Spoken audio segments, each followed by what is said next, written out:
සදහම් සිසිල සිතට සැනසීම ජීවිතයට ආලෝකයක්. පින්වත්නි, බුදුරජාණන් වහන්සේගේ සම්බුද්ධ වචනය සම්පූර්ණයෙන්ම ආර්ය අෂ්ටාංගික මාර්ගය තුලයි පදනම් වෙන්නේ. එතකොට ආර්ය අෂ්ටාංගික මාර්ගයෙන් තොරව නිවන කියලා එකක් නැහැ. ඒ වගේම තමයි නිර්වාණය කියන ස්වභාවය ආර්ය අෂ්ටාංගික මාර්ගයේ මත පදනම් වෙන එකක්. ඒ නිසා හැම බුද්ධ ශ්‍රාවකයෙකුම ආර්ය අෂ්ටාංගික මාර්ගයේ පිළිබඳ වඩා සංවේදනාවක්, හැඟීමක් හදාගන්න එක වැදගත්. හේතුව මේ ලෝකේ අවබෝධය කරා යන පුද්ගලයෙකුට අවබෝධය කරා යනවා නම් ආර්ය අෂ්ටාංගික මාර්ගයේම තමයි දුක නිරුද්ධ කරන ප්‍රතිපදාව. ප්‍රතිපදාවක් විදියට ගත්තහම දුක නිරුද්ධ කරගන්න තියෙන එකම තැන තමයි ආර්ය අෂ්ටාංගික මාර්ගය. ඒකෙත් වැදගත්ම එක තමයි සම්මා දිට්ඨිය. මොකද සම්මා දිට්ඨිය ඇති නොවුනොත් එහෙම සම්මා දිට්ඨිය කියන ස්වභාවයට ඉතුරු අංග උදව් කරනවා. ඒක තමයි කරන්නේ. සම්මා දිට්ඨිය, ඒ කියන්නේ අරහත්ත්වය කියන්නේ සම්මා දිට්ඨියට. සම්මා දිට්ඨියේම එක අවධියක් තමයි අරහත්ත්වය කියන්නේ. එතකොට මේ සම්මා දිට්ඨිය කියන්නේ අරහත්ත්වේ නම් ඒ අරහත්ත්වයේ පිණිස වටේ ඉඳලා උදව් කරන ಗುಣධර්ම සහ දියුණු කරගන්න ඕන දේ තමයි ආර්ය අෂ්ටාංගික මාර්ගයේ ඉතුරු අංග. දැන් උදාහරණයක් විදිහට සම්මා දිට්ඨියටපත් වෙන්න බොහෝම කිට්ටුවෙන් ඉඳලා උදව් කරන දේ තමයි සම්මා සතිය කියලා කියන්නේ. සම්මා සතිය. ඒතර මේ සම්මා සතිය විසින් කරන්නේ බොහොම ළඟින් ඉඳලා උදව් කරන්නේ සම්මා සතිය. සම්මා සතිය විසින් කරන්නේ කය පිළිබඳ, විඳීම් පිළිබඳ, හිත පිළිබඳ, හිතේ උපදින ධර්මයන් පිළිබඳ, මේ ඇතිවීම නැතිවීමේ ක්‍රියාවලිය පිළිබඳ ගැඹුරු අවබෝධයක් හදාගෙන ඒ ගැඹුරු අවබෝධය තුලින් හිත පිරිසිදු කර දෙනවා. නීවරණයන්ගෙන් හිත මුදවාගෙන. නීවරණයන්ගෙන් හිත මුදවා ගැනීමේ බරපතල වැඩේ කරන්නේ සම්මා සතිය. එතකොට මේ සම්මා සතියේ වැඩේ කරනකොට ඒ සම්මා සතිය කරන ක්‍රියාවලිය ඇස්සේ හිත තුල තමයි සම්මා සමාධිය උපදින්නේ. සම්මා සමාධිය කියලා කතා කරනවා දෙපැත්තකින්. එකක් තමයි ධ්‍යාන, අනිත් එක මඟඵල. සම්මා සමාධිය කියන්නේ ඔන්න ඔය ටිකට. එක පැත්තකින් ධ්‍යාන උපදව ගන්නට අවශ්‍යයි සම්මා සමාධිය තුල සමත වශයෙන්, විපස්සනා වශයෙන් මාර්ගඵල උපදවා ගන්න ඕන. ඒතරේ මාර්ගඵල අවබෝධය ප්‍රත්‍යක්ෂ කරගන්නවා කියන්නේ සම්මා දිට්ඨියට. සම්මා දිට්ඨිය ප්‍රතිවේධ කරනවා කියන්නේ ඒකයි. ඊළඟට ළඟින්ම ඉඳලා වටේට අත්වැල් බැඳගෙන වගේ උදව් කරන දේ තමයි සම්මා වායාමය. සම්මා වායාමය කියන්නේ මොකක්ද දන්නවද? සම්මා වායාමයේ කියනකොට අපි නිකන් කතා කරනවා තමයි නූපන් කුසල් උපද්දවන්න වෑයම් කරනවා. උපන් කුසලය දියුණු කරගෙන යන්න වෑයම් කරනවා. නූපන් අකුසලය නූපදවන්න වෑයම් කරනවා. උපන් අකුසලය දුරු කරන්න වෑයම් කරනවා කියලා කතා කළාට ඇත්තටම සම්මා වායාමයේ කියන්නේ මේ නූපන් කුසලයේ උපද්දවනවා. මොකද්ද නූපන් කුසලයේ? නූපන් කුසලයේ තමයි අරහත්ත්වය. ඒක තමයි අපිට මුණ නොගැහුණු නූපන් කුසලය. සෝතාපන්න තත්වයේ නූපන් කුසලය නම් ඒක උපද්දවණ්ඩයි මේ වීරිය හදන්නේ. එතකොට මේ වීරිය හදනකොට නූපන් කුසලයේ උපදිනවා. එතකොට මේ නූපන් කුසලයේ උපදිනකොට ඒ කුසලයේ තුල පින්වත්නි ඒ කුසලයට වටේට ඉඳලා ඊට පිටිපස්සෙන් ඉඳලා ඇත්තටම ළඟමත් නෙමෙයි පිටිපස්සෙන් ඉඳලා උදව් කරනවා සීලය. සම්මා කම්මන්ත, සම්මා ආජීව, ඔක්කොම සීලයට ගොඩක් බර. සම්මා වාචා, සම්මා කම්මන්ත. අර සීලේ වටේට ඉඳලා උදව් කරනවා. මොකද මේ එතකොට සීලයෙන් තමයි ධර්මයට බැහැ ගන්න තියෙන්නේ. ඔකට ලස්සන දේශනාවක් තියෙනවා සුන්දරිකා සූත්‍රය කියලා. ඒ දේශනාව කරන කාලේ බුදුරජාණන් වහන්සේ වැඩ හිටියේ සුන්දරිකා කියන ගඟ ළඟ. ගඟ ආයිනේ වැඩ හිටියේ. ගඟ ආයිනේ වැඩ ඉන්නකොට එක ගඟට ආවා මේ සුන්දරික කියලා බ්‍රාහ්මණී.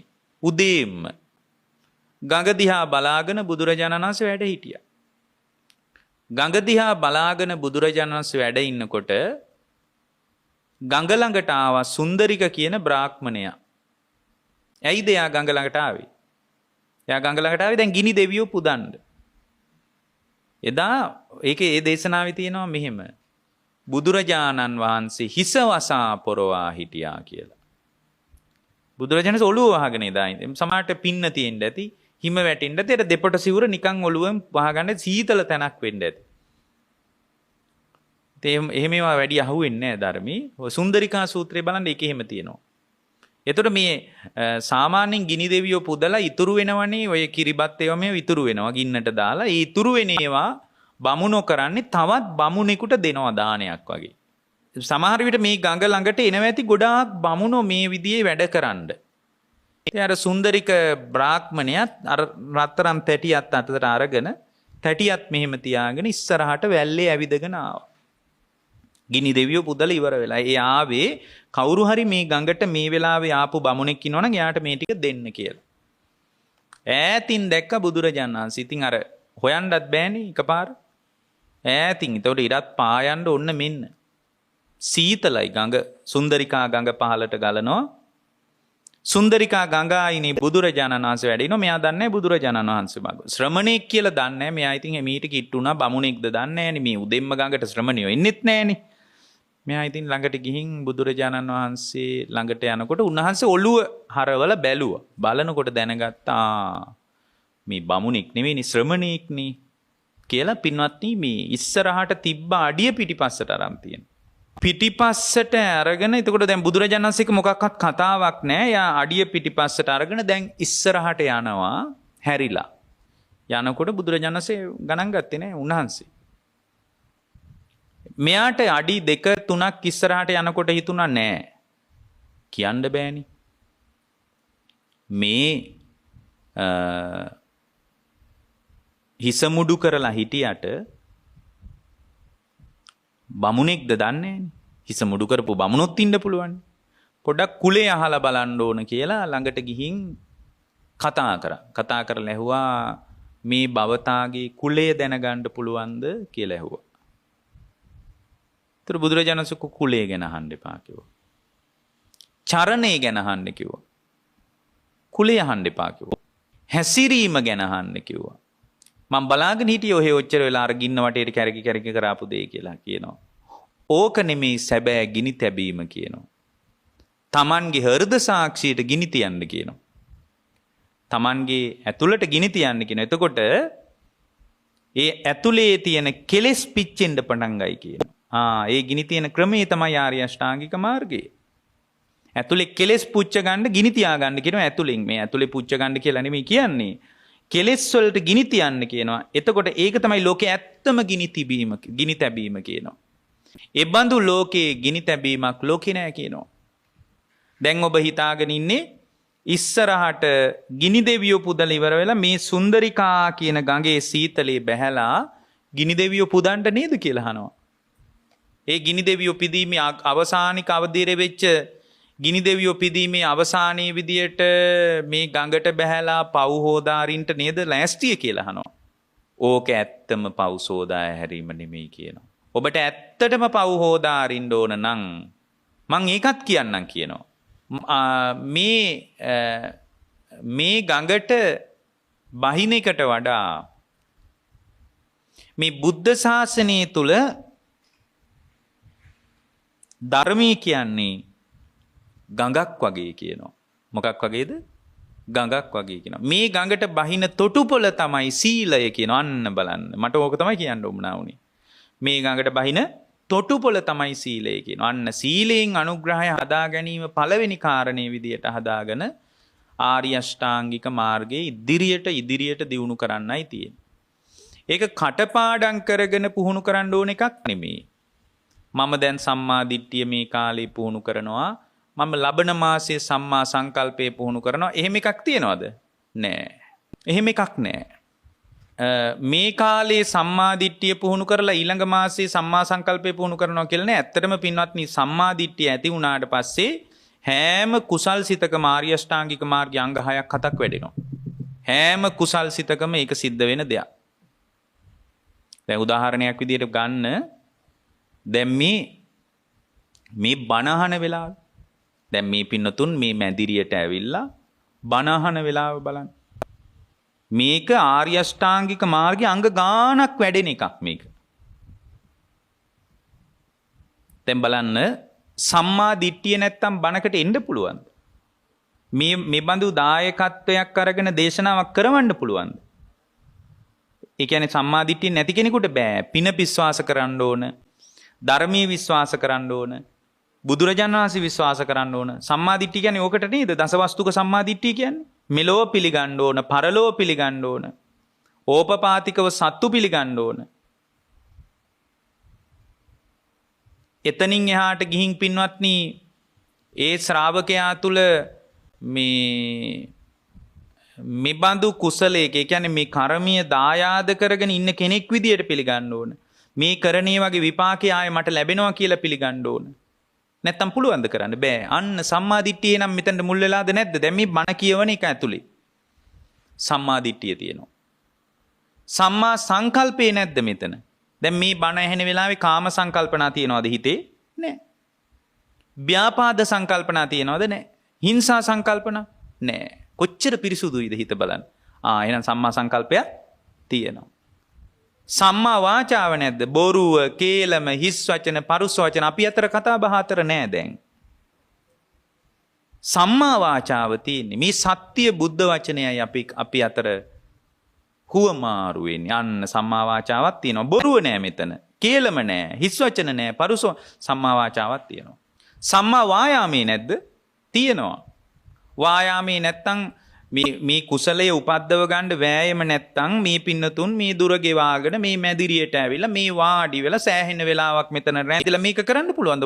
වෑයම නැත්තම් නූපන් කුසලයේ උපද්දව ගන්න වෑයම තියෙනවා. සතිය නැත්තම් කන හරහත් සංස්කාර ගලනවා, ඇස හරහත් ගලනවා, ඕනෑ දෙයකට ගලන් ඉඩ දීලා දැන් මෙතන හිටියට බෑ. මේ කෙරෙහි ඊටාම කැමැත්තෙන් අවධානය යොමු කරගෙන ඉන්න ඕන. එහෙනම් සම්මා සතියත් තියෙනවා. සම්මා සමාධිය නැද්ද? තියෙනවා. ඇයි? සම්මා සමාධිය කියන එක චූල වේදල්ල සූත්‍රයේ තෝරන්නේ කොහමද? සමාධිය කියනවා ආර්යාව මොකද්ද සමාධිය කියන්නේ කියලා එක්තරා වෙලාවක විශාක කියන සිටුවරයා ධම්මදින්නා රහත් තෙරණියගෙන් අහනවා. එතකොට ධම්මදින්නා රහත් තෙරණිය කියනවා පින්වත් විශාක යම් කුසල් සිතක එකගතාවයක් ඇද්ද?